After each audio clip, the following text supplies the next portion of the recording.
చిలుకూరు బాలాజీ వెంకటేశ్వర స్వామి వారి దేవాలయం ఒక స్వయం వ్యక్త క్షేత్రం. అంటే తిరుమల వెంకటేశ్వర స్వామి భూలోకం పైన నేరుగా దిగి వచ్చినటువంటి క్షేత్రము చిలుకూరు బాలాజీ క్షేత్రము. అలాంటి ఒక క్షేత్రంలో తిరుమలకి ఏ నియమాలు వర్తిస్తాయో చిలుకూరుకు కూడా అలాంటి నియమాలు వర్తిస్తాయి. తిరుమల క్షేత్రం చుట్టూ 2 కిలోమీటర్ రేడియస్లో ఏ అన్య మత సంస్థ కానీ ఒక ప్రార్థనా స్థలాన్ని కానీ కొత్తగా నిర్మించడానికి అవకాశం లేదు. ఆ జీవోని మేము మళ్ళీ ప్రార్థిస్తున్నాము ప్రభుత్వాన్ని మీ ద్వారా. ఎందుకంటే ఇవాళ కొంచెం ఒక విచిత్రమైన సంఘటన జరిగింది.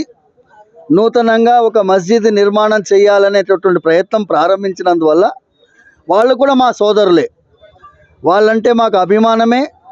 కానీ ఈ దివ్యక్షేత్రముగా ఉండేటటువంటి చిలుకూరు బాలాజీ క్షేత్రానికి ఒక మతర సామరస్యానికి ప్రతీకగా ఉన్నటువంటి చిలుకూరు బాలాజీ క్షేత్రానికి ఇవాళ రోజు మత ఘర్షణలు రాకుండా అందరూ ఐకమత్యంగా జీవించేటట్టుగా ఆ మత పెద్దల్ని కూడా మేము ప్రార్థించేది. ఇక్కడ ఏమైనా కూడా కొత్తగా ఏ మసీదు నిర్మాణం ప్రయత్నం చేయవద్దని మీ ద్వారా ప్రభుత్వానికి అందరినీ ప్రార్థిస్తున్నాము.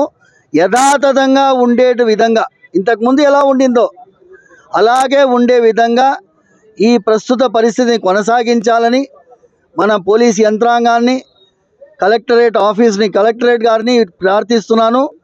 కలెక్టర్ పర్మిషన్ లేనిదే ఏ కొత్త నిర్మాణం, ఏ మత సంస్థ నిర్మాణం కూడా జరగడానికి వీల్లేదు. అలాంటిది కలెక్టర్ గారిని కూడా నేను జోక్యం చేసుకోవాలని ప్రార్థిస్తూ, ఏ ప్రయత్నమైనా ప్రారంభించి ఉంటే దాన్ని విరమించుకోవాలని మా సోదరుల్ని విన్నవిస్తున్నాను, ప్రార్థిస్తున్నాను, విజ్ఞాపిస్తున్నాను. సర్వే జనా సుఖినో భవంతు, సమస్త సన్మంగళాని భవంతు.